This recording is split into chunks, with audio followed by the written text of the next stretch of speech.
Guarantee card तर कित्येक वेळेला जागाच होत नाही, कारण तिथं कॉन्सन्ट्रेशन वेगवेगळ्या पेक्षा जास्त.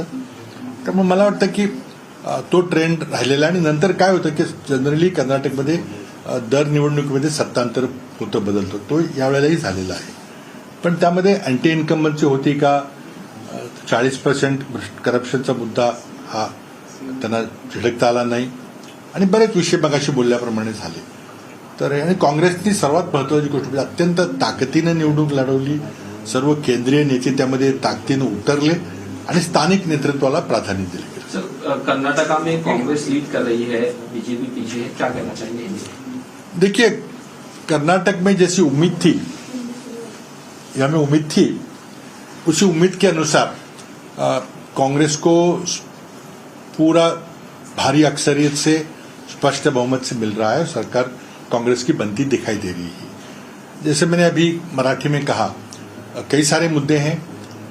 एक तो वहां पे जिस तरह से सरकार 2018 में कांग्रेस और जेडीएस की सरकार बनी थी, उसको एक साल में गिराया गया. घोड़ा बाजार करके, ऑपरेशन कमला करके सरकार गिराई और भाजपा की सरकार लाई गई.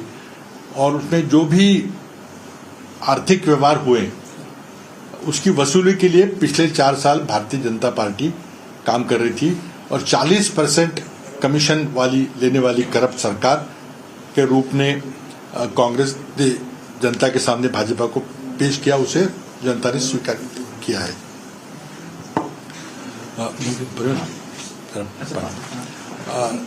साथ ही में जैसे मैंने कहा, कई सारे मुद्दे थे. स्थानिक विषयों पे हमने जोर दिया था. बेरोजगारी, महंगाई का विषय था. धार्मिक मुद्दे नहीं चले. और एक ऐसा लगता है कि जेडीएस जैसी तीसरी पार्टी थी, उसकी अहमियत कम हो रही है. और कहीं न कहीं ऐसा लगता है कि शायद हम द्विपक्षीय ध्रुवीकरण की तरफ, बाइपोलर पॉलिटिक्स की तरफ जा रहे हैं, जो अक्सर राज्यों के चुनाव में नहीं होता, देश में होता है.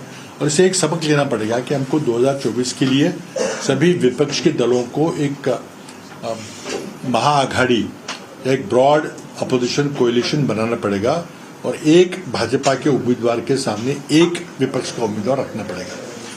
सर, आपने कहा कि प्रधानमंत्री की जो पॉपुलैरिटी है वो कहीं ना कहीं कम हुई कर्नाटका में, और जिस तरह से राहुल गांधी ने भारत जोड़ो यात्रा की और जो उनका डिस्क्वालिफिकेशन था, उसको लेके जनता नाराज है. 2 चीजें थी कि जिस तरह से कर्नाटक में कई सारे नैसर्गिक संकट आए, नेचुरल कैलामिटी आई. वहाँ पे बेंगलोर में बहुत भारी बाढ़ आई थी. सारा कमर्शियल नुकसान हुआ, लोगों की जानें गई. वहाँ पे एक लैंडस्लाइड हुआ था. कर्नाटक में भारी सूखा पड़ा था. इन सारी नैसर्गिक आपत्तियों के दौरान कोई भी केंद्रीय नेता, भाजपा का केंद्रीय नेता वहाँ पहुंचा नहीं था. प्रधानमंत्री नहीं पहुंचे थे. वो और जगह तो जाते दिखते, लेकिन कर्नाटक पर नहीं आए थे. लोगों में गुस्सा था. और अब आप जैसे चुनाव घोषित हुए, अब आके आप केंद्रीय परियोजनाएं उनका उद्घाटन कर रहे हो, बड़े बड़े प्रोग्राम ले रहे हो, इवेंट्स कर रहे हो, रोड शो कर रहे हो. लोगों को अच्छा नहीं लगा कि ये इस तरह से कर रहे. तो एक तरह से हम कह सकते हैं कि मोदी जी का करिश्मा, उनका प्रभाव शायद कम हो रहा है. लेकिन ये उत्तर दक्षिण की भी इसमें बात है. लेकिन कर्नाटक में तो पक्का देखा गया. जहाँ तक आपने राहुल जी की बात की, देखिए, भारत जोड़ो यात्रा जो पूरी कर्नाटक से चली थी, कर्नाटक राज्य में गई थी, उससे कांग्रेस पार्टी एक बार चार्ज हुई थी. और जो कई सारे एंटी बीजेपी दल जो कांग्रेस के साथ नहीं थे, वो भी जुड़ गए थे. जो कई एनजीओज थे, कई सिविल सोसाइटी ऑर्गेनाइजेशन थी, वो जुड़ गई थी. और जिस तरह से कर्नाटक के कोलार में 2019 में राहुल गांधी ने दिए गए भाषण के कारण उन्हें जो सजा मिली, उन्हें जो संसद से निलंबित किया गया, उसका भी एक गुस्सा कर्नाटक की जनता में था. और धार्मिक ध्रुवीकरण के मुद्दे ज्यादा नहीं चले. कितने चले भी कहना मुश्किल है, लेकिन जो सोच रही थी भाजपा की, उसको चलते बजरंग बली, बजरंग दल वाले जैसे मुद्दे थे, उससे वो जीत जाएंगे. वो नहीं जीते हैं. प्रभाव तो शायद थोड़ा पड़ा होगा.